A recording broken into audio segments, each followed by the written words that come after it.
නමෝ තස්ස භගවතු වරහතෝ සම්මා සම්බුද්දස්ස නමෝ තස්ස භගවතු වරහතෝ සම්මා සම්බුද්දස්ස නමෝ තස්ස භගවතු වරහතෝ සම්මා සම්බුද්දස්ස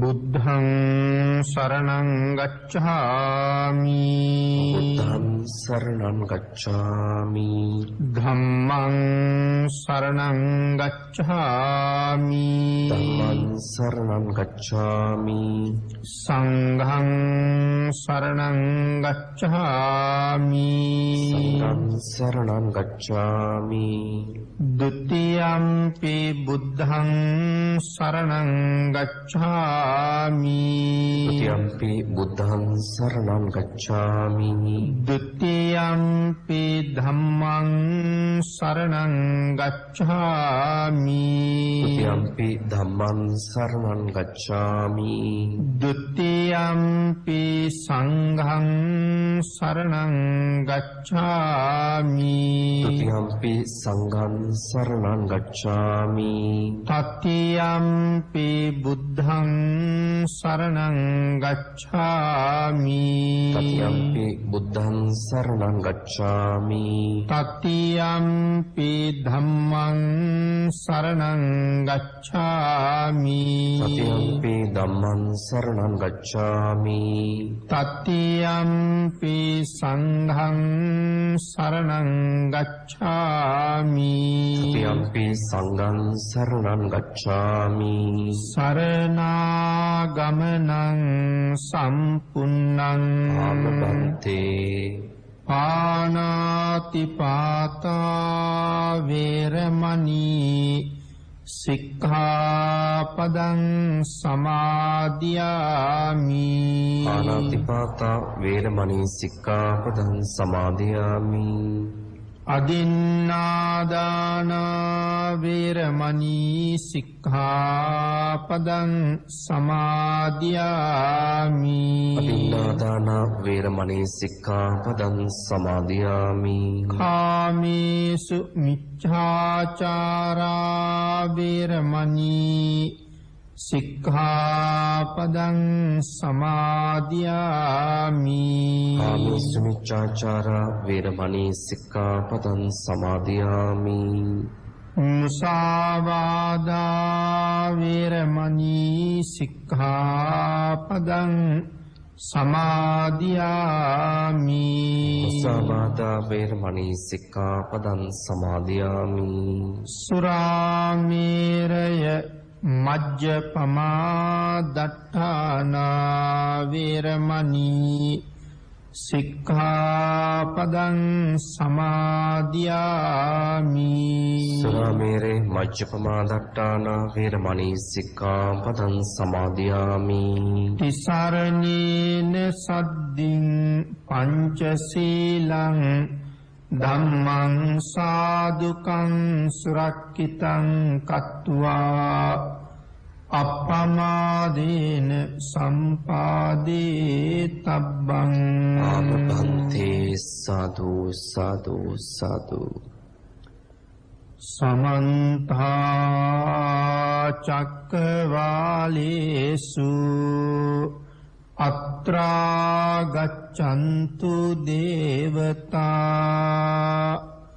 สัทธัมมังมุนิราจัสสะสุนันตุสักกมกขดัง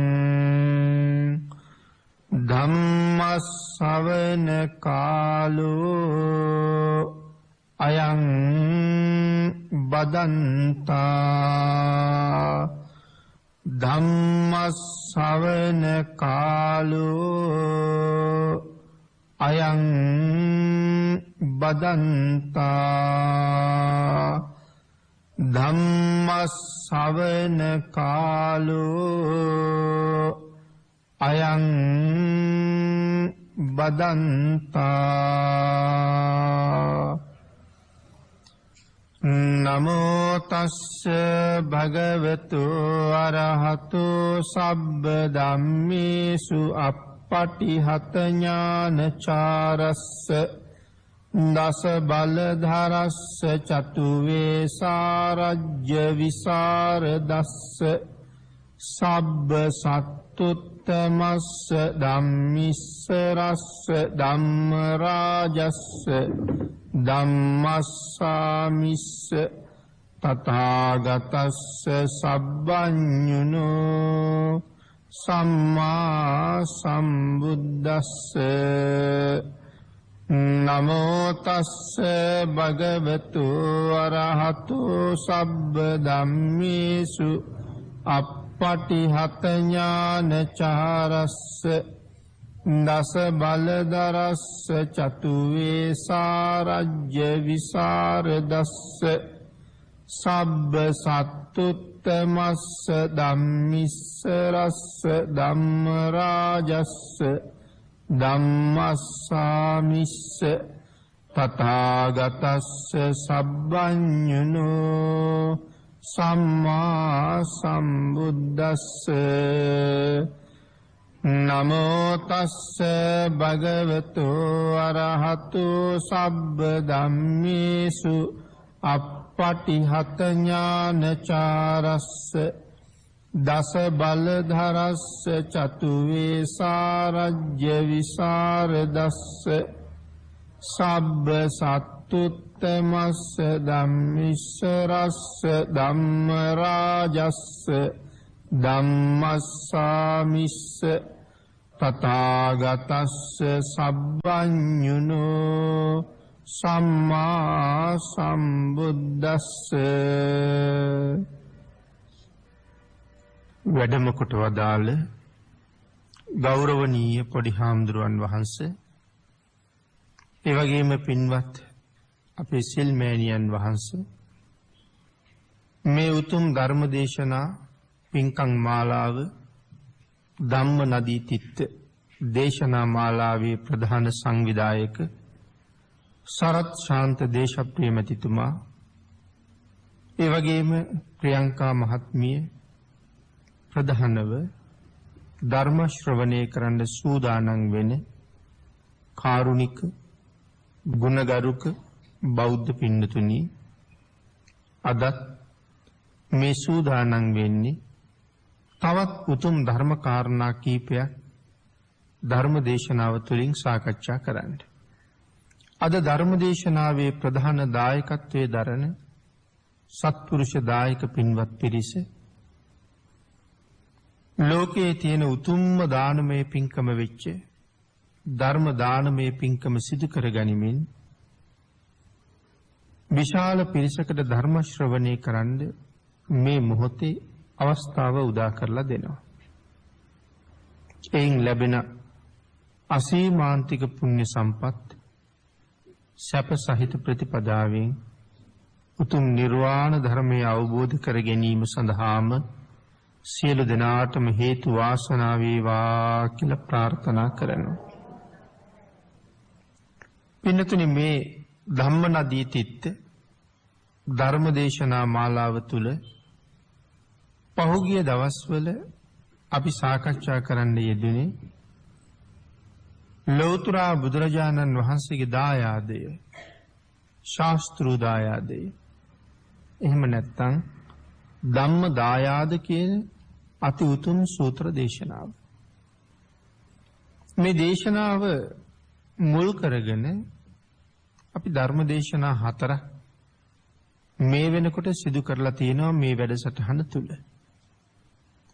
අද මේ මොහොතේ බලාපොරොත්තු වෙන්නේ එහි 5 වෙනි දේශනාව දේශනා කරන්න. අපි පහුගිය දේශනාව නිමා කරන්නට යෙදුණා බුදුරජාණන් වහන්සේ විසින් ධර්මයේ කොටස් දෙකකට ආමිෂයේ කොටස් දෙකකට වෙන් කරලා තියෙන බව සිහිපත් කරමි. ඒ නිෂ්පර්යාය ධර්මයේ සහ පර්යාය ධර්මයේ නිෂ්පර්යාය ආමිෂයේ සහ පර්යාය ආමිෂයේ මේ ආදි වශයෙන් ධර්මයයි ආමිෂයයි කොටස් දෙකකට බෙදුවා කියන කාරණාව ටිකක් විස්තර කරලා අපි 4 වෙනි ධර්ම දේශනාව නිමක් කළා. එහෙමනම් කලින් දේශනාව ශ්‍රවණය කරපු පින්නතුන්ට දැන් මතකයි නිෂ්පරියාය ධර්මයේ කියලා කිව්වේ මොකක්ද? පරියාය ධර්මයේ කියලා කිව්වේ මොකක්ද කියන කාරණාව. මෙතන නිෂ්පරියාය ධර්මයේ කියලා කිව්වේ කෙලින්ම නිවන. සෝවාන් මග සෝවාන් ඵල. සකදාගාමි මග සකදාගාමි ඵලය. අනාගාමි මග අනාගාමි ඵලය. අරිහත් මාර්ගය අරිහත් ඵලය නිවන.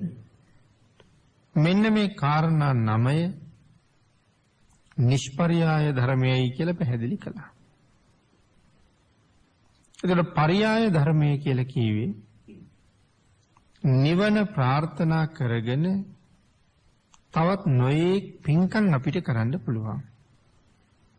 ආන් එහෙම පින්කම් කරලා ඒ කෙරවල ලබන නිවන පරියාය ධර්මයයි කියලා සාකච්ඡා කළා.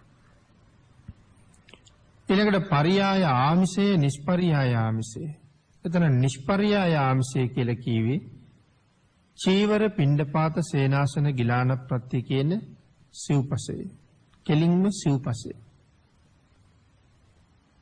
පරියාය ආමිෂය කියලා සඳහන් කළේ සංසාරේ මෙන්න මේ වාගේ දේවල් අඩු නොවෙන්න ආහාර පාන ඇඳුම් පැළඳුම් සේනාසන බේත් හේත් මේ වාගේ දේවල් අඩු නොවෙන්න මේ ජීවිතෙන් ඒ දේවල් ඇතුළු තවත් බොහෝ දේවල් පූජා කරලා ප්‍රාර්ථනා කරනවා. ඒ කාරණාව සිහිපත් කළා පරියාය ආමිෂය කියලා. එනම් පිනතුනේ අපි මේ කාරණාව කලින් පැහැදිලි කරගත්ත නිසා අද ධර්ම දේශනාව එතන ඉඳලා ඉදිරියට අපි සාකච්ඡා කරමු. අපේ බුදුරජාණන් වහන්සේ මේ කරුණු අපිට දේශනා කරලා මේ සංසාරේ නිවන් දකින්න යන ගමනේ මේ දේවල් අඩුවක් නැතුව ලැබෙන එක නිවන ලබන්න ලොකු පිහිටක්. ආමිෂයේ අඩුවක් නැත්තම් ඒක නිවනට ලොකු උපකාරයක්. ඇති තරම් එදිනෙදා පරිභෝජනයේට ද්‍රව්‍ය තියෙනවනම් සැප සම්පත් තියෙනවනම් ඒ අය බොහොම වේගෙන් කුසලයට යොමු වෙනවා. යොමු වෙන්න ඒ අයට පුළුවන්කම තියෙනවා. නමුත් එදිනෙදා ජීවත් වෙන්න අවශ්‍ය දේවල් වල නොඑක ආකාරයේ අගහිගකම් තියෙනවනම් අපිට රැඳවල් නැතුව ඒ වෙනුවෙන්ම යෙදෙන්න වෙනවා. කුසලයට යෙදෙන්න තියෙන අවකාශ බොහෝසේ අඩු වෙනවා. අන්න ඒ නිසා සංසාරේ ප්‍රාර්ථනා කරලා දන් දුන්නොත් පන්සිල් රැකලා උපෝසත සිල් රැකලා මේ බ්‍රහ්ම ලෝකේ උපදින්න හිතාගෙන ධ්‍යාන අභිඥා වැඩුවොත් බුදුරජාණන් වහන්සේ පරියායයි කියලා සඳහන් කළේ ඒකයි. බොහෝ දේවල් ලැබමින් තව සසර හුඟක් සැප විඳ විඳ ඉස්සරහට යනවා. කවදා හරි දවසක කෙරවල උතුම් නිවනත් ලබනවා. ඒක පරියායයි කියලා දේශනා කළා. පින්නතුනි බුදුරජාණන් වහන්සේ දේශනා කරන්නට යෙදුන මේ කරන කුසල් සම්පූර්ණ වීම තුළ නැවත නැවත අපට සිව්පසයම ලැබෙනවා. සිව්පසයත් ලැබෙනවා. දෙව් මිනිස් ආදී ලෝකවල සැප සම්පතුත් ලැබෙනවා. ඊළඟට දේශනා කළා බුදුරජාණන් වහන්සේ දේශනා කරපු මේ ක්‍රමය තුළ අපූර්ව සිව් බුදුගුණ අන්තර්ගතයි කියලා. මනා ගුණයක් මේ තුල පෙන්නනවා. බුදුගුණ වල තියෙන අනන්ත බව ඒ තුල පෙන්නලා තියෙනවා. අපි බුදුගුණ අනන්තයි බුදුගුණ අනන්තයි කියලා කියනවා. බුදුගුණ අනන්ත වෙන්නේ කොහොමද කියලා දැනගත්තොත් තමයි ඒ ගුණය තුල හිත පිහිටලා මනාව ශ්‍රද්ධාවක් වැඩෙන්න පටන් ගන්න. එහෙමනම් මෙන්න මේ නිෂ්පර්යාය ධර්මයයි පර්යාය ධර්මයයි නිෂ්පර්යාය ආමිෂයයි පර්යාය ආමිෂයයි කියන මේ කාරණාව තුල භාග්‍යතුන් වහන්සේගේ අපූර්ව ගුණයක් ඉස්මතු කරලා තියෙන බවයි බුදු ගුණවල අනන්ත බවක් මේ තුල තියෙනවා කියලා සඳහන් කළේ. ඒ මොකක්ද මේ කාරණාව තුල තියෙන බුදු ගුණේ අනන්ත බව කියන එකත් අපි ටිකක් දැනගන්න එක අපිට හරි වටිනවා. මෙතන මෙහෙම සඳහන් කරාම අපට ලැබෙන ධර්මයයි ආමිෂයයි කොහොමද ලැබෙන්නේ කියන කාරණාව විශේෂයෙන් අපි කතා කරන්න ඕනේ. සඳහන් කළා දන් දීලා සිල් රැකලා ක්‍රමානුකූලව කෙනෙක් නිවනට යොමු වෙන්න කටයුතු කරනවා. ක්‍රමානුකූලව නිවනට යොමු වෙනවා. ඒ කියන්නේ මග හදාගෙන ක්‍රමක්‍රමයෙන් කුසල් වඩ කෙරවල නිවන දක්වා ගමන් කරන්න පාර හදනවා. තව කෙනෙක් බුදුරජාණන් වහන්සේ දේශනා කරපු ධර්ම මාර්ගයෙන් භාවනා ආදී ගුණ ධර්ම දියුණු කරලා ප්‍රඥාව දියුණු කරගෙන නිවන හොයන්න යනවා. ඒ නිසා භාවනා කරලා උපදවන මාර්ගඵලයක් තියෙනවා නම් ඒ සියලු ධර්මයක් අපි මේ සංසාරේ අඩුපාඩුවක් නැතුව සිව්පසයෙන් පෝෂණය වෙලා ආහාර පාන ආදීන් පෝෂණය වෙලා කෙලවර ලබන නිවනක් තියෙනවා නම් ඒ නිවනත් ඒ ලැබෙන සම්පත් සියල්ලම බුදුරජාණන් වහන්සේටම අයිති කියලා දේශනා කළා. ඒක තමයි ගුණේ අනන්ත බව පැහැදිලි කරන එක අවස්ථාවක්. ඒ කොහොමද අපේ නිවනත් අද තියෙන සැප සම්පත් ටිකත් බුදුරජාණන් වහන්සේට අයිති වෙන්නේ කියන කාරණාවත් නැවත පැහැදිලි කළා. සෝහි බ්‍රාහ්මණ භගවා බ්‍රාහ්මණේ ඒ භාග්‍යතුන් වහන්සේ අනුප්පන්නස්ස මග්ගස්ස උප්පාදේතා ඉපදුනේ නැති ධර්මය උපද්දවල දෙනවා. ඒ බුදුරජාණන් වහන්සේ ඉපදුනේ නැති ධර්මය උපද්දවල දෙනවා. ඉපදුනේ නැති ධර්මය උපද්දවනවා කියලා සඳහන් කරාම අපේ බුදුරජාණන් වහන්සේට කලින් වැඩ සිටියේ කාශ්‍යප කියන සම්මා සම්බුදුරජාණන් වහන්සේ. කාශ්‍යප බුදුරජාණන් වහන්සේගේ ශාසනය කාලයක් ලෝකේ පැවතිලා අතුරුදහන් වෙලා ගියා. ඉන් පස්සේ අපේ බුදුරජාණන් වහන්සේ පහළ වෙනකම්ම බුද්ධ ශාසනයක් තිබුණේ නැහැ. ධර්ම රත්නයේ අතුරුදහන් වුණාට පස්සේ ආය ලෝකේ මාර්ගඵලලාභීන් බිහි වුණෙත් නැහැ. මේක අභිඥාලාභී නොඑක් අවස්ථාවන් වල බිහි වෙනවා. නමුත් මාර්ගඵලලාභීන් බිහි වෙන්නේ නැහැ. එතකොට කාශ්‍යප භාග්‍යතුන් වහන්සේගේ ශාසනය අතුරුදහන් වුණාට පස්සේ මාර්ගඵලත් අතුරුදහන් වුණා. නැවත අවුරුදු කෝටි ප්‍රකෝටි ගාණක් ගත වුණාට පස්සේ අපේ බුදුරජාණන් වහන්සේ ලෝකේ පහළ වුණා. ගෞතම බුදුරජාණන් වහන්සේ ලෝකේ පහළ වුණාට පස්සේ මෙතෙක්කල් අතුරුදහන් වෙලා තිබිච්ච මාර්ගඵල ආපහු ලබන්න පටන් ගත්තා. ඒ නිසා මේ සඳහන් කළේ අනුප්පන්නස්ස මග්ගස්ස උප්පාදේතා ඉපදුනේ නැති මාර්ගය උපද්දවල දෙනවා. මෙතෙක් කල නැවතිලා තිබිච්ච මේ මාර්ගය නැවත වතාවක් ඇති කෙරෙව්වා බුදුරජාණන් වහන්සේ විසින්. ඒ නිසා සඳහන් කළා නැවත අපේ භාග්‍යතුන් වහන්සේ මේ මාර්ගය අපට එලි කරලා දුන්න නිසා අසංජාතස්ස මග්ගස්ස සංජනේතා හට නොගත් මාර්ගය ඇති කෙරෙව්වා. මෙතන හට නොගත් මාර්ගය ඇති කෙරෙව්වා කියලා සඳහන් කරනකොට අනක්කාතස්ස මග්ගස්ස අක්කාතා ප්‍රකාශ නොකරන ලද මාර්ගය ප්‍රකාශ කරනවා.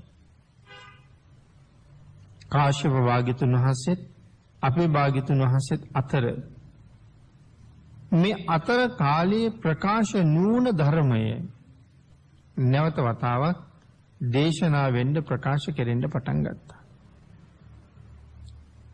මග්ගඤ්ඤු ආංගේ මාර්ගය ප්‍රකාශ කරන නිසා නිවනට යන මඟ පෙන්වන නිසා මග්ගඤ්ඤු කියලා සඳහන් කරනවා බුදුරජාණන් වහන්සේට. එයි මග්ගඤ්ඤු කියලා කියන්නේ නිවනට යන මඟ පෙන්වනවා. ඒකට කියනවා මග්ගඤ්ඤු කියලා. මග්ග කෝවිදු මාර්ගය ගැන සියලු දේ මනාව දන්නවා. මග්ග විදු කියලා කියනවා. අපි ලෝක විදු කියලා කියනවා මුළු ලෝකය පිළිබඳවම මනාව දන්නවා. මෙතන මග්ග විදු කියලා කියනවා නිවනට යන මාර්ගය පිළිබඳව මනාව දන්නවා කියලා. මග්ග කෝවිදෝ කියලා කියන්නේ මාර්ගය ගැන සියලු ආකාරයෙන්ම දක්ෂයි. මේ මාර්ගය පිළිබඳව හැම කරුණක් පිළිබඳවම මනා දක්ෂතාවයක් තියෙනවා. ඒකට කාශ්‍යප භාග්‍යතුන් වහන්සේගෙන් පස්සේ අතුරුදහන් වුණ ධර්මයේ මේ කාලයේ වැලිතලාවෙන් වැහිලා ගියා. කොහොමද ධර්මයේ අතුරුදහන් වෙනවා කියලා කියන්නේ? ධර්මයේ අතුරුදහන් වෙනවා කියලා කියන්නේ ධර්මයේ හැසිරෙන අය ධර්මයට ගරු කරන අය නැතුව යනවා කියන එකයි. භාග්‍යතුන් වහන්සේ යම් මගක් දේශනා කළා නම් ඒක වෙනස් කරන්න බෑනේ පින්නතුනි. කිසිම දෙවියෙකුට මාරයෙකුට බ්‍රහ්මයෙකුට ඒක වෙනස් කරන්න බෑ. ඒක වෙනස් කරන්න වෙන කවුරුවත් මේ ලෝකේ ඉදිරිපත් වෙන්නේ නැහැ. තවත් ලෞතුරා බුදුරජාණන් වහන්සේ නමක් පහළ වුණොත් උන්වහන්සේ ඒක වෙනස් කරන්නේත් නැහැ. ඒ බුදුරජාණන් වහන්සේ දේශනා කරන්නේ මේ මාර්ගඵල නිවනම තමයි. අපි සඳහන් කරපු මේ ධර්මයේ ප්‍රභේද දෙකයි ආමිෂයේ ප්‍රභේද දෙකයි තමයි උන්වහන්සේත් දේශනා කරන්නේ. එහෙනම් සියලුම බුදුරජාණන් වහන්සේලාගේ දේශනාව සමානයි. ඒක වෙනසක් නැහැ. නමුත් කාලයක් යනකොට ඒ මග ගමන් කරන පිරිස ක්‍රමානුකූලව අඩු වෙන්න පටන් ගන්නවා. නිවනට යන මග අපට පහසු විදිහට වෙනස් කරගන්නවා. හැබැයි එහෙම වෙනස් කරාම කවදාවත් නිවනට යන්න බෑ. අපි දන්නේම නැතුව වෙන පැත්තක යනවා. එහෙම ගිහිල්ලා ධර්මයේ වෙනුවට ධර්මයේ වගේ එකක් ලෝකෙ බිහි වෙනවා. ධර්මයේ වගේ එකකින් කවදාවත් නිවන් දකින්න බෑ. කාලයක් ගිහිල්ලා ධර්මයේ වගේ තනිකරම මිත්‍යා දෘෂ්ටියක් විතරක් ලෝකෙ ඉතුරු වෙනවා. ශ්‍රාවකයෝ ධර්මානුධර්ම ප්‍රතිපත්තියෙන් ඉවත් වෙනවා කියලා කියන්නේ ඒක ශාසනයාගේ අභාවයයි. බුදුරජාණන් වහන්සේ දේශනා කරපු කරුණට ගරු කරන අය ඉන්න තාක්කල් ශාසනය තියෙනවා. නමුත් ගරු නොකරන අය කියලා කියන්නේ ඒ මග යන්නේ නැහැ කියන එකයි. එතකොට ශාසනයේ ලෝකෙන් අතුරුදහන් කරන්න වෙන කාටවත් පුළුවන්ද? ශාසනයේ අතුරුදහන් කරන්න වෙන කාටවත් බෑ. ශාසනයේ අතුරුදහන් කරන්න පුළුවන් වෙන්නේ අපිටම තමයි. කාලයක් භාග්‍යතුන් වහන්සේගේ ශ්‍රාවකයෝ හැටියට හිටපු අයටම තමයි ශාසනය අතුරුදහන් කරන්න පුළුවන් වෙන්නේ. මොකද මේ ශාසනයේ නිවන් දකින්න ප්‍රතිපත්තිය අන්‍ය ශාසනික අය දන්නේ නැහෙනේ. ඒ නිසා ඒ කට්ටියට මේ ප්‍රතිපත්තිය වෙනස් කරන්න බෑ කොහොමද? නමුත් අපි දන්නවා විය යුත්තේ මේකයි කියලා. නමුත් කෙරෙන්නේ තව එකක්. දැන් මේ වාගේ රටවල් දැන් මේ රටවල් වලට කියන්නේ බෞද්ධ රටවල් කියලා. එතකොට මේවා බෞද්ධ රටවල් වුණාට බෞද්ධ ප්‍රතිපත්ති හුඟක් අඩුයි. රටවල්ට කියන්නේ බෞද්ධ රටවල් කියලා. එනට ප්‍රතිපත්ති අඩුයි. ඒ තමයි ශාසනයකේ අන්තර්ස්ථානය. බුදුරජාණන් වහන්සේ දේශනා කළේ ප්‍රාණඝාත කරන්න මිනිස්සු අල්පායුෂ්ක වෙනවා කියලා. මිනිස්සුන්ට නොයේ කරදර වලට මුහුණ පාන්න වෙනවා කියලා. ඒක ප්‍රාණඝාත කිරීමේ ප්‍රතිඵල. දැන් එහෙම සරුවඥතා ඥාණයෙන් දේශනා කරලා තිබුණට අද අපි ලෙඩක් දුකක් කරදරයක් ආවම කලේම ප්‍රාණඝාත කරන එක. ප්‍රාණඝාතයෙන් වැළකුණාම දීර්ඝායුෂ්කයි කියලා දේශනා කළා. නමුත් අපි හිතාගෙන ඉන්නේ ප්‍රාණඝාත කරලා දීර්ඝායුෂ ලබන්න පුළුවන් කියලා.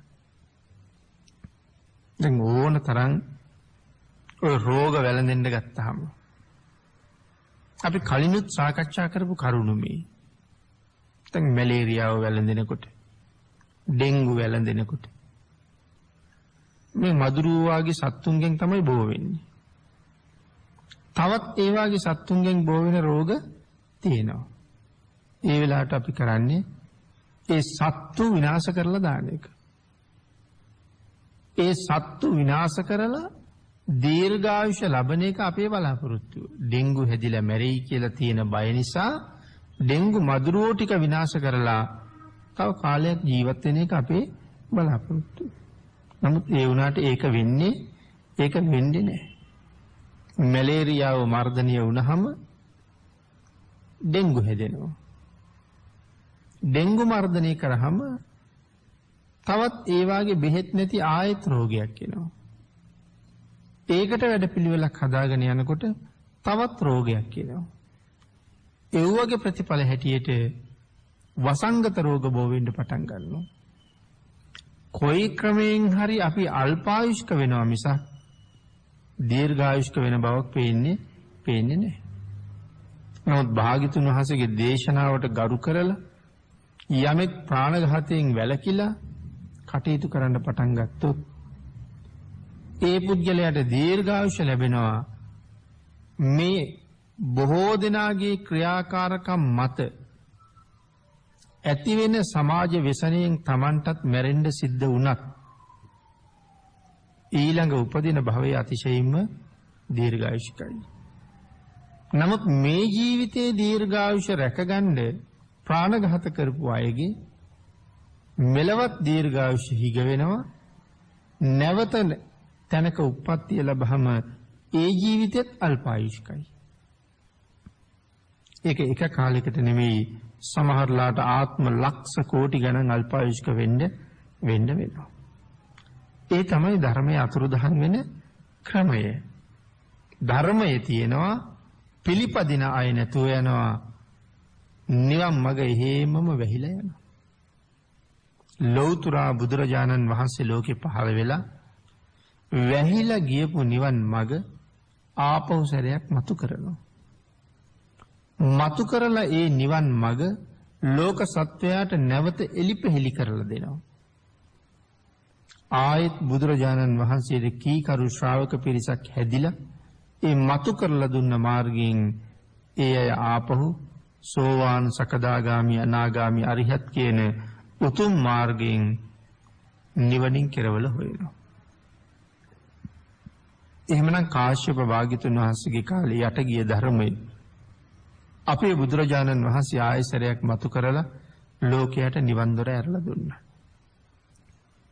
තවත් කාලයක් ගත වෙගෙන යනකොට මේ මාර්ගයත් ආපහු ඇහිලා යනවා. නැවත තවත් කාලාන්තරයක් ගිහිල්ලා ආයෙත් බුදු කෙනෙක් පහළ වෙච්චාම උන්වහන්සේ නැවත වතාවක් අර වැහිලා ගියපු ලෝකෝත්තර මග ආපහු පාදලා දෙනවා. විශාල පිරිසක් ආයෙත් නිවන් අවබෝධ කරනවා. මේ ආදි වශයෙන් කරුණු කාරණා විශේෂයෙන් සිහිපත් කරනවා. අන්න ඒ නිසා සඳහන් කළා මාර්ගය ගැන සියලු ආකාරයෙන් දක්ෂයි බුදුරජාණන් වහන්සේ. ඒ නිසා සඳහන් කළා මග්ග කෝවිදෝ කියලා. මාර්ගය පිළිබඳව හැම පැත්තෙම දක්ෂයි. ඊළඟට පින්නතනේ මග්ග විදු කියලා කියවහම මාර්ගය ගැන සියලුම දේ දන්නවා කියලා අපි සඳහන් කළා. ඒ කොහොමද? මාර්ගයේ සියලු දේ දන්නවා කියලා කියහම අපි සාමාන්‍ය මගක් ගැන හිතුවා. අපි මහනුවරින් පටන් අරගෙන කුරුණෑගල දක්වා යනකොට අපිට කඳු කීයක් හම්බ වෙනවද? ඒ කන්ද අවසානයේ පල්ලම් කීයක් හම්බ වෙනවද? පාර දෙපැත්තේ කුඹුරු ඉඩම් කොච්චර හම්බ වෙනවද? වගා නොකල වගුරු බින් කොච්චර හම්බ වෙනවද? මේ වාගේ මග සලකුණු නිතර නිතර යන කෙනාට හොඳට මතකයි. එතකොට ඒ අය පාර කියනකොට පාර කියනවා මෙහෙම යන්න. ආවල් තැනින් යනකොට කන්දක් හම්බ වෙනවා. ඕන් ඒ කන්ද බහිනකොට කුඹුරු යායක් තියෙනවා. ඒ කුඹුරු යායේ කෙරවලේ මෙන්න මේ වාගේ ගොඩනැගිල්ලක් තියෙනවා. මේ ආදි වශයෙන් මාර්ගය මනාව කියලා දෙනවා. මාර්ගය ගැන හොඳට දන්නවා. ඒ නිසා මග්ග විදු මාර්ගයෙන් ගැන හොඳට දන්නවා. ඒ වගේ තමයි පින්නතුනි මේ උතුම් නිවන් මගට යනකොටත් ඒ නිවන් මගේ යා යුතු ආකාරය පිළිබඳව බුදුරජාණන් වහන්සේට තියෙන අත්දැකීම, නිවන් මග පැහැදිලි කරලා දෙන්න බුදුරජාණන් වහන්සේට තියෙන අවබෝධය මේ ලෝකෙ වෙන කිසි කෙනෙකුට නැහැ. ඒක නිසා භාග්‍යවතුන් වහන්සේට මග්ග විදූ කියලා අපි කියනවා. මාර්ගය හොඳටම දන්නවා. මග්ගඤ්ඤු මාර්ගය දන්නවා. එහෙම නැත්නම් ඒ මාර්ගය පිළිබඳව අර හොඳටම දන්නවා කියන කාරණාව හරියට කියුනේ නැහැ. මාර්ගය දන්නවා මග්ගඤ්ඤු. ඒ නිසා සඳහන් කළා මේ මග්ගඤ්ඤු කියන එකෙන් මග්ග විදූ කියන කාරණාවෙන් කියන දේ කියවෙන්නේ නැහැ කියලා. මග්ගඤ්ඤු කියන්නේත් මාර්ගය දන්නවා. ඒ කියන්නේ මහනුවර ඉඳලා කුරුණෑගලට යන්න පාර දන්නවා. හැබැයි මග්ග විදූ වෙච්චහම මග දෙපස තියෙන සියලුම දේවලුත් දන්නවා. කඳු ගැට පල්ලම් දන්නවා වගේම පාර හරහා දාලා තියෙන යම් ගැටිත්තක් යම් තැනක තියෙනවද එව්වත් හොඳටම දන්නවා. යම් තැනක සුදු ඉරක් තියෙනවා නම් ඒකත් හොඳටම දන්නවා. මෙතනින් වේගෙ බාල කරන්න ඕනේ. මෙතන පාසලක් තියෙනවා. මෙතනින් වේගෙ බාල වෙන්න ඕනේ. මෙතන උසාවියක් තියෙනවා. මෙතන නලාව නාද නොකර යන්න ඕනේ. මෙතන පාලමක් තියෙනවා. එතන බෝක්කුවක් තියෙනවා.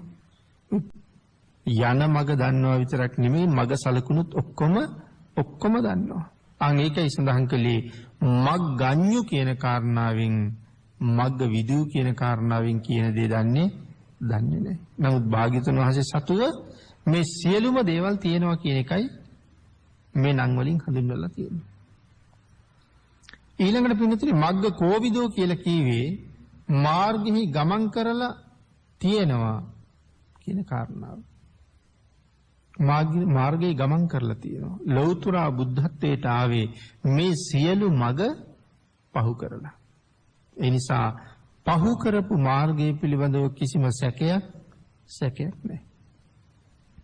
ඒ නිසා සඳහන් කළා බොහෝ වාරයක් ඒ පාරෙන් ගිහිල්ලා තියෙන නිසා මග පිළිබඳව හොඳ අවබෝධයක් තියෙනවා. පින්නතුනි මේ සියලු සුදුසුකම් තියෙනවා නම් ඒ සියලුම සුදුසුකම් සම්පූර්ණ කරපු කෙනා බුදුරජාණන් වහන්සේමයි.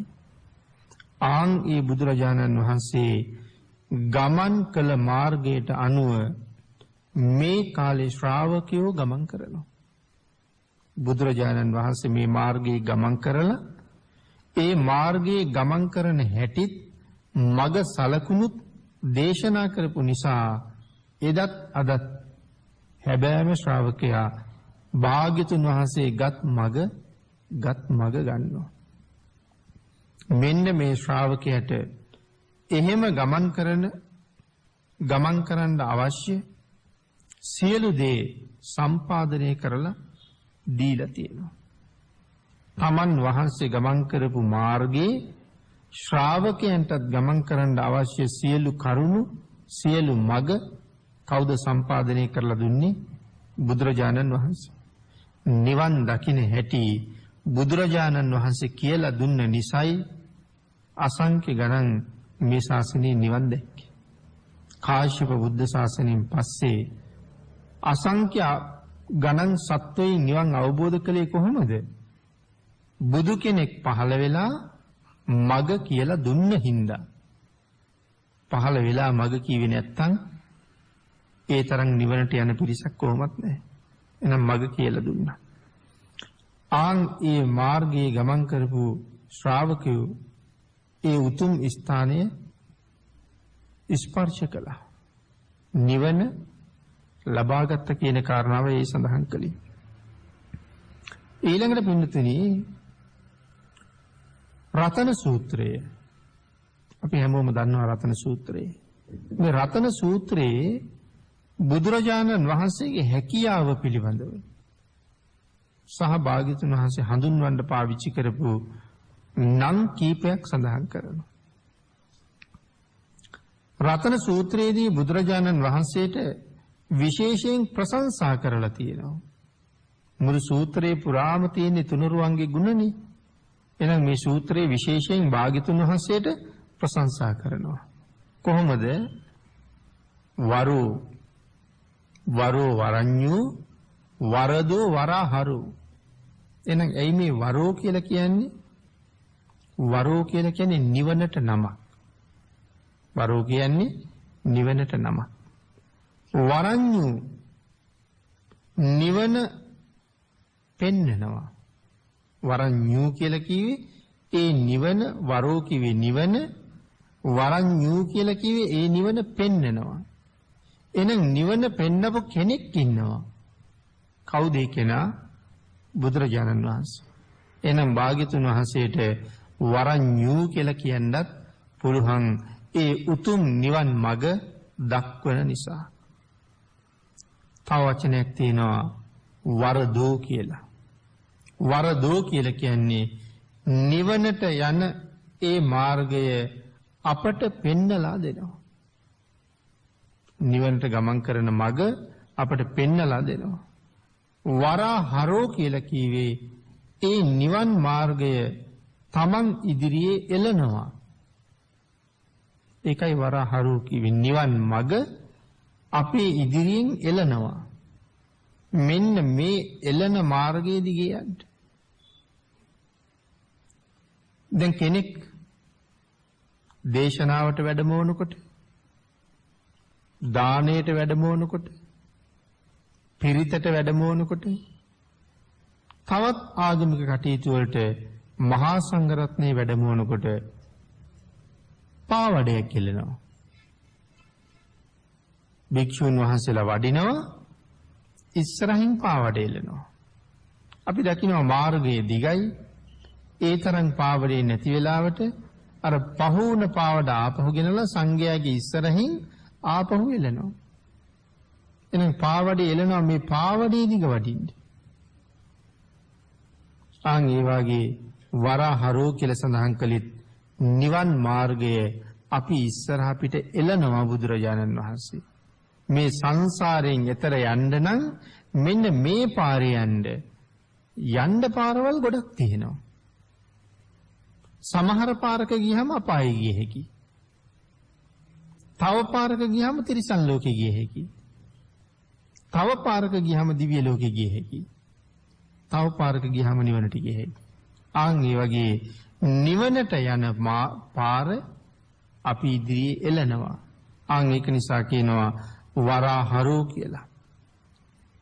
ඊළඟට පින්නතනේ අපි ඒ කාරණාව තව ඕනේ නම් අපිට විස්තර කරන්න පුළුවන්. භාග්‍යතුන් වහන්සේට මාර්ගය දක්වන්න මොන තරම්නම් හැකියාවක් තිබුණද? පුද්ගලයාට නිවනට යන්න පාරවල් 84000ක් බුදුරජාණන් වහන්සේට පෙන්වන්න පුළුවන්. මාර්ග 84000ක් පෙන්වන්න පුළුවන් නිවනට යන්න. අන්න ඒ නිසා මෙහෙම උදාහරණයක් සඳහන් කළොත් අපි ඉන්න තැන ඉඳලා මහසෑය ගාවට යන්න පාර පෙන්නනවා. සමහර කෙනෙක් ඉන්නේ කොළඹ. තව කෙනෙක් ඉන්නේ නුවර. තව කෙනෙක් ඉන්නවා පේරාදෙණිය. තව කෙනෙක් ඉන්නවා එහෙම තව නගරවල තමයි එක එක අය ඉන්නේ. හැබැයි අපි ඉන්න තැන ඉඳලා කොළඹ ඉඳලත් පුළුවන්, නුවර ඉඳලත් පුළුවන්, පේරාදෙණියේ ඉඳලත් පුළුවන්, මේ හැම තැනම ඉඳලා මහසෑය ගාවට යන්න පුළුවන්. ඒ හැම තැනම ඉඳලා මහසෑය ගාවට යන්න පාරක් තියෙනවා. අන්න ඒ වාගේ අපි ඉන්න තැන අපි සඳහන් කරමු සමහර කෙනෙක් තිසරණවත් නැහැ. තව කෙනෙකුට තිසරණේ තියෙනවා ඒ වුණාට පන්සිල් පිරිසිදු නැහැ. පන්සිල් පිරිසිදු නැහැ කියලා කියන්නේ තිසරණත් පිරිසිදු මදි. සමහර කෙනෙක් ගාව සිල් තියෙනවා ඒ වුණාට තිසරණ නැහැ. සමහර කෙනෙක් ගාව තිසරණයි පන්සිලුයි දෙකම තියෙනවා. තව සමහර කෙනෙක් තිසරණයි පන්සිලුයි ඉක්මවලා උපෝසත සිල් වලට ගිහිල්ලා. තව සමහර කෙනෙක් උපෝසත සීලයෙන් හුඟක් එහාට ගිහිල්ලා මේ ශාසනයේ සාමණේර දස සීලය ආරක්ෂා කරනවා. ගෘහස්ත දස සීලයට වඩා හුඟක් උසස්. ඊළඟට සමහර කෙනෙක් උපසම්පදා සීලය ආරක්ෂා කරනවා. එතකොට දැන් එක එක තැන්වල නෙමෙයිද මේ ප්‍රභේදයේ ඉන්නේ? එක එක තැන්වල. නමුත් ආංගර තිසරණවත් නැති දුස්සීලයටත් නිවනට යන්න ක්‍රමයක් තියෙනවා. තිසරණයේ ඉන්න, පන්සිල් වල ඉන්න, අටසිල් වල ඉන්න, ගෘහස්ත දස සීලයේ ඉන්න, සාමණේර සීලයේ ඉන්න, උපසම්පදා සීලයේ ඉන්න මේ මට්ටමින් උසස් තැනට ගියපු හැම කෙනෙකුටම නිවනට යන්න මගක් තියෙනවා. සිල් ඇද්ද නැද්ද කියන කාරණාව නෙමෙයි. මේ සිල් ඇති සිල් නැති හැමෝම නිවනට ගෙනියන්නේ කොහොමද කියන කාරණාවක් භාග්‍යතුන් වහන්සේට වැටහෙනවා. ඒ නිසා තැන් වල මේ රටේ කොහේ හිටියත්, මේ ලෝකේ කොහේ හිටියත් ඒ හැමෝටම මහසෑය ගාවට යන්න පාරක් තියෙනවා. ක්‍රමයක් තියෙනවා. අන්න ඒ වගේ නිවනට යන ක්‍රම 84000ක්, මාර්ග 84000ක් පෙන්වීමේ අති සුවිශේෂී හැකියාවක් ලෞතර බුදුරජාණන් වහන්සේට තියෙනවා. එක පුද්ගලයෙකුට මාර්ග 84000ක් පෙන්වන්න පුළුවන් මේකෙන් කෝකෙන් හරියන්න කියලා. බලන්නකො නිවනට යන්න අපිට මඟ පෙන්වන්න වාග්යතුන් වහන්සේට තියෙන හැකියාව. ඒ මාර්ගය මේ කාලේ අපිට පෙන්නලා තියෙනවා. මාර්ගයේ යමෙක් ගමන් කරනවා නම්, ගමන් කරන්න හිතනවා නම් නිවන ගාවට යන්න ක්‍රම කීයක් තියෙනවද එතකොට? ආන්ගේ සියලුම ක්‍රම අත්හැරලා දාලා අපේම ක්‍රමයකට යන්න හැදුවොත් අපිට කවදාවත් යන්න හම්බෙන එකක් නෙවෙයි. ඒ නිසා පින්නතුනි විශේෂයෙන් සඳහන් කළා භාග්‍යතුන් වහන්සේට මෙන්න මෙහෙම නම් කීපයක් තියෙනවා. හැකියාවන් මෙන්න මෙහෙම තියෙනවා කියලා. ඒ නිසා වරහරෝ කියලා කිව්වේ නිවනට යන්න පුද්ගලයාට මාර්ග 84000ක් පෙන්වන්න පුළුවන් නිසා. ඊළඟට පින්නතුනි අපි මුලින් සඳහන් කළා වගේ අර සීලේ ප්‍රභේද මදක් ඉහළට ගිය කෙනාටත් හුඟක් පල්ලෙහි ඉන්න කෙනාටත් මඟ පෙන්වීමේ හැකියාව හොඳටම භාග්‍යතුන් වහන්සේ සතුයි. ඊළඟට පින්නතුනි මෙන්න මේ පෙන්නන මාර්ගයෙන්ම කෙනෙක් ශ්‍රද්ධාවෙන් යනවා නම් බුදුරජාණන් වහන්සේ පෙන්නපු මාර්ගය තුල ශ්‍රද්ධාව උපදවාගෙන භාග්‍යතුන් වහන්සේගේ ධර්ම මාර්ගයේ කවදාවත් ගමන් කරන්න බෑ ශ්‍රද්ධාව නැත්තම්. ශ්‍රද්ධාව අන්තයට පමණයි මේ මග යන්න පුළුවන්. ශ්‍රද්ධාව නැති කෙනා මාර්ගයෙන් එළියට යනවා. නමුත් භාග්‍යතුන් වහන්සේ දේශනා කරපු මගට අනුවම යම් කෙනෙක් ගමන් කරනවා නම් ඒ මාර්ගයට පිළිපැදලා ගමන් කරනවා නම් ඒ ගමන් කරන අයට නමක් තියෙනවා. මොකද්ද මේ ගමන් කරන අයට කියපු නම? ආන්ගියය උජුපටිපන්නයි. ඍජු වූ මාර්ගයට ඇවිල්ලායි තියෙන්නේ. මොකද මාර්ග 84000ක් වෙන්නේ හැකිනේ. කෙලින්ම නිවනට යන පාරවල් පෙන්නන්නේ. ආන්ගේ කෙලින්ම නිවනට යන මඟ පෙන්නහම යමෙක් ඒ මාර්ගයේ ගමන් කරනවා නම් ඔහු ඍජු මාර්ගයට පිළිපන්න කියලා කියන්නේ. ඒකයි උජුපටිපන්න කියලා කියන්නේ. පිනතුනි නැවතත් සඳහන් කරනවා සෝ ආවුසෝ භගවා. එයි මේ සෝ ආවුසෝ භගවා කියලා කියන්නේ. එහෙම සඳහන් කළේ මහරහතන් වහන්සේලා අතර 80 මහා ශ්‍රාවකයන් වහන්සේලා අතිවිශේෂයි. මේ ශාසනයේ රහතන් වහන්සේලා ඉන්නවා. ඒ රහතන් වහන්සේලා අතර 80 මහා ශ්‍රාවක කියලා වෙනම කොටසක් ඉන්නවා. සතර මහා තෙරවරු කියලා තවත් 4 දෙනෙක් ඉන්නවා. අග්‍ර ශ්‍රාවක කියලා තවත් දෙනමක් ඉන්නවා. අග්‍ර උපස්ථායක කියලා තවත් නමක් ඉන්නවා. එහෙනම් මෙතන සඳහන් කරනවා 80 මහා ශ්‍රාවකයන් වහන්සේලා මහරහතන් වහන්සේලා අතර විශේෂයි. කාටද එතකොට මේ මහරහතන් වහන්සේලා කියලා කිව්වේ? සිව්පිලිසිඹියා සහිතව රහත් වෙච්ච උත්තමයෝ. එයින් පල්ලෙහත් ඉන්නවා තවත් ශුෂ්ක විදර්ශක ආදී රහතන් වහන්සේලා. කිසිම 이르දියක් දක්වන්න බෑ. නමුත් ශුෂ්ක විදර්ශකයන් වහන්සේ වඩින නිවනත් මහරහතන් වහන්සේ වඩින නිවනත් 80 මහා ශ්‍රාවකයන් වහන්සේ ලබන නිවනත් අග්‍ර ශ්‍රාවකයන් වහන්සේලා ලබන නිවනත් ලෞතර බුදුරජාණන් වහන්සේ ප්‍රවේශ වුණ නිවනත් දෙකක්ද? නිවන හැමෝටම එකක්. යන මඟ තමයි මේ වගේ වෙනස්කම් තියෙන්නේ. ආන් එහෙම සඳහන් කළා මහරහතන් වහන්සේලා අතර 80 මහා ශ්‍රාවකයන් වහන්සේලා විශේෂයි කියලා. සිව්පිලිසිඹියා මහරහතන් වහන්සේලාටත් තියෙනවා. සිව්පිලිසිඹියා 80 මහා ශ්‍රාවකයන් වහන්සේලාටත් තියෙනවා. එතකොට සියලු දෙනාම සිව්පිලිසිඹියා. නමුත් ඒ අය අතර 80 මහා ශ්‍රාවකයෝ විශේෂයි කියන කාරණාවයි මේ සඳහන් කරන්නේ. උන්වහන්සේලා අතර සතර මහා තෙරවරු ඊටාම විශේෂයි, ඊටාම ගුණවන්තයි. ඒ 4 දෙනාගෙන් අමතරව අග්‍ර ශ්‍රාවකයන් වහන්සේලා තවත් විශේෂයි. එතකොට සඳහන් කරනවා මේ සතර මහා තෙරවරු අතර හිටිය එක රහතන් වහන්සේ නම මහා කච්චායන කියලා. මහා කච්චායන මහරහතන් වහන්සේ. අර විශේෂ 4 දෙනා වහන්සේ අතර කෙනෙක් මහා කච්චායනයන් වහන්සේ. බුදුරජාණන් වහන්සේට කොච්චර ගරු කළාද මහා කච්චායනයන් වහන්සේ මොනතරම් ගුණවත්ද? මහා කච්චායන මහරහතන් වහන්සේ දිහා බලලා රාගසිතක් ඇති කරගත්ත සෝරෙය්‍ය කියලා තරුණයෙක්, බ්‍රාහ්මණ තරුණයෙක්. නමුත් රාගසිත උපදිනවත් එක්කම ඒ තරුණයාට මොකක්ද වුනේ? පුරුෂ බව නැති වුණා, ස්ත්‍රී ලිංග පහළ වුණා.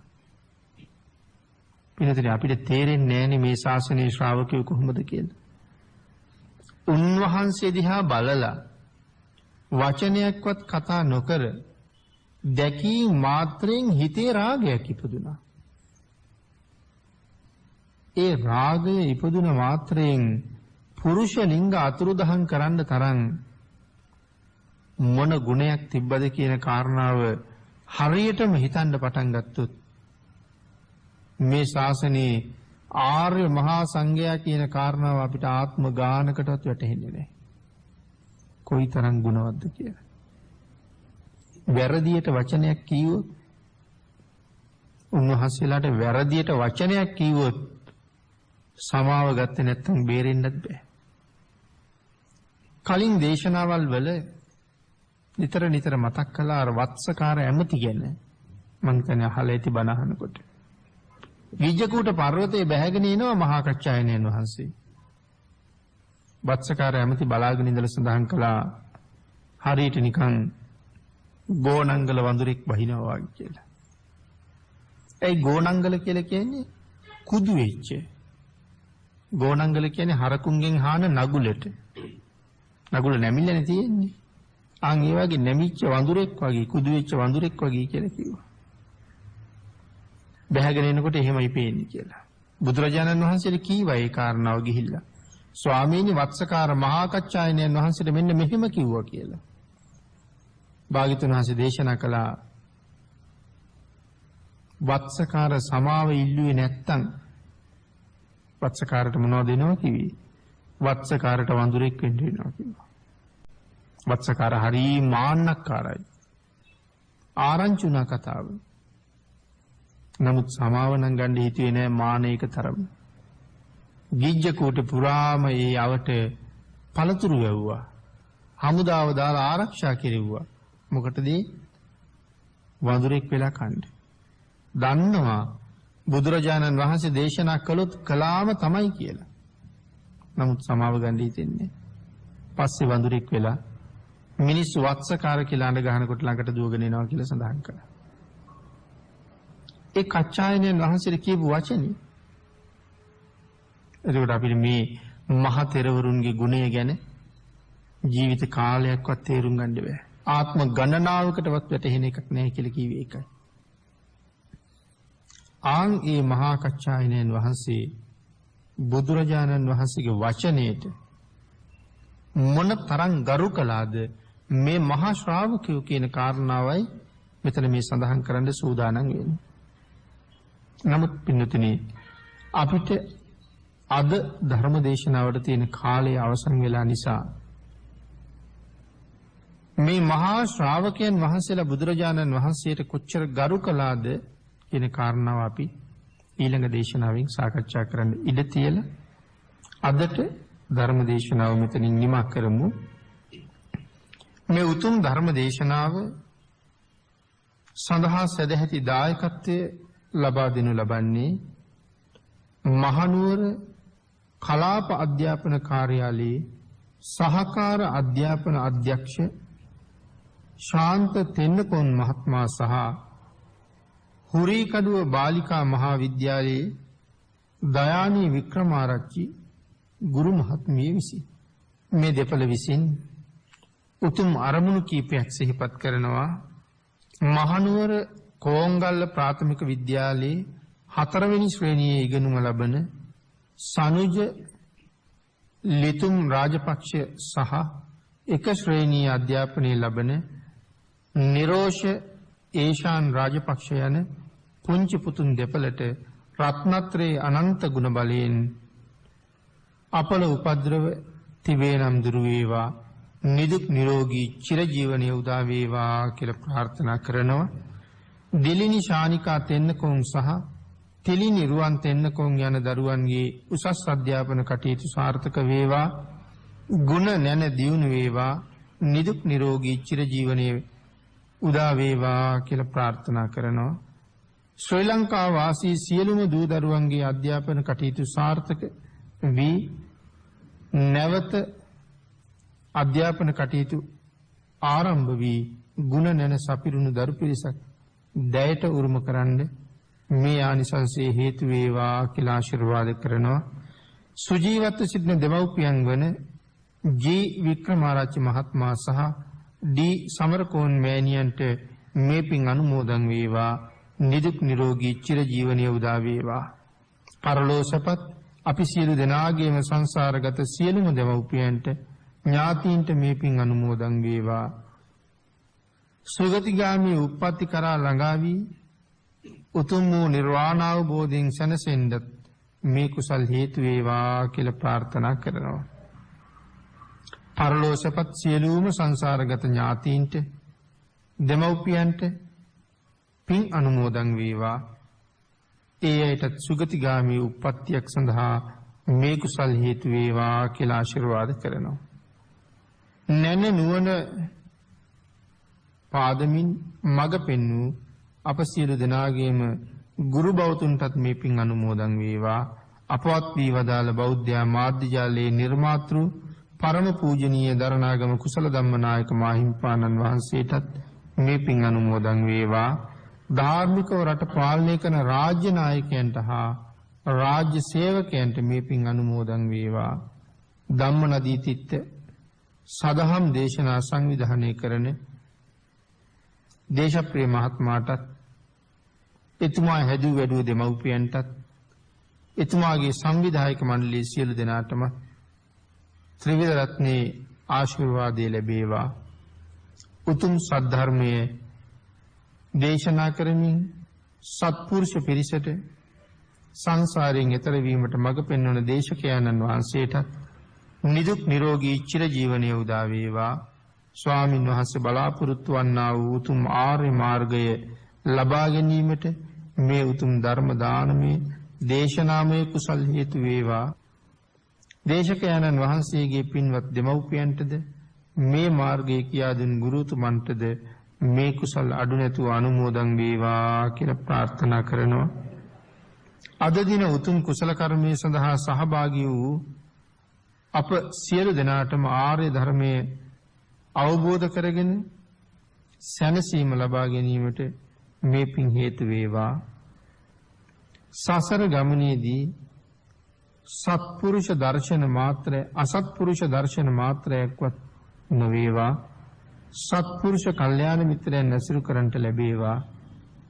මේ කටුක සංසාර ගමන නිමා කර ගෞතම සම්බුදු ඊ타ම ඉක්මන් භවයක ඊ타මත්ම කෙටි කාලයකින් සැප සහිත ප්‍රතිපදාවකින්ම උතුම් චතුරාර්ය සත්‍ය ධර්මය අවබෝධ කර ගැනීම සඳහා මේ සද්ධර්ම දානානිසංසයත් ශ්‍රවණානිසංසයත් හේතු වාසනා වේවා කියලා ප්‍රාර්ථනා කරනවා. දේශනාවේ දායකත්වයේ දරන සත්පුරුෂ දායක පින්වත් පිරිස පින් අනුමෝදන් කළ සියලු දෙනාටම පින් අනුමෝදන් වේවා. ආශිර්වාද කළ සියලු දෙනාටම රත්නත්‍රී ආශිර්වාදයෙන් නිදුක් නිරෝගී භාවයේ චිරජීවනයේ උදා වේවා. ඊ타ම ඉක්මන් භවයක ඊ타මත්ම කෙටි කාලයකින් සැප සහිත ප්‍රතිපදාවකින් චතුරාර්ය සත්‍ය ධර්ම අවබෝධයට මේ කුසල් හේතු වේවා කියලා ප්‍රාර්ථනා කරමු. ආකාසට්ටා ච බුම්මට්ඨා දේවා නාග මහිද්దికා පුඤ්ඤන්තං අනුමෝදිත්වා චිරං රක්ඛන්තු ලෝක ශාසනං දේවෝ වස්සතු කාලේන සස්ය සම්පatti හෝතු ච පීතෝ භවතු ලෝකෝ ච රාජා භවතු ධම්මිකෝ. සාදු සාදු සාදු. පින්වත්නි, ඔබ අප සියලු දෙනා කෙරෙහි සිටින් ඒ උතුම් සාධර්ම දේශනාව සිදු කළ පූජනීය කෝරළගම සරණතිස්ස ගෞරවනීය ස්වාමීන් වහන්සේට නිදුක් නිරෝගීව තවත් චිරාත් කලක් මෙවැනි වූ ශාසනික කටයුතු කරගෙන යාමට අවශ්‍ය ශක්තිය ධෛර්යය ලැබේවායි අපි සියලු දෙනා සාදු නදයක් පවත්වා ප්‍රාර්ථනා කරමු.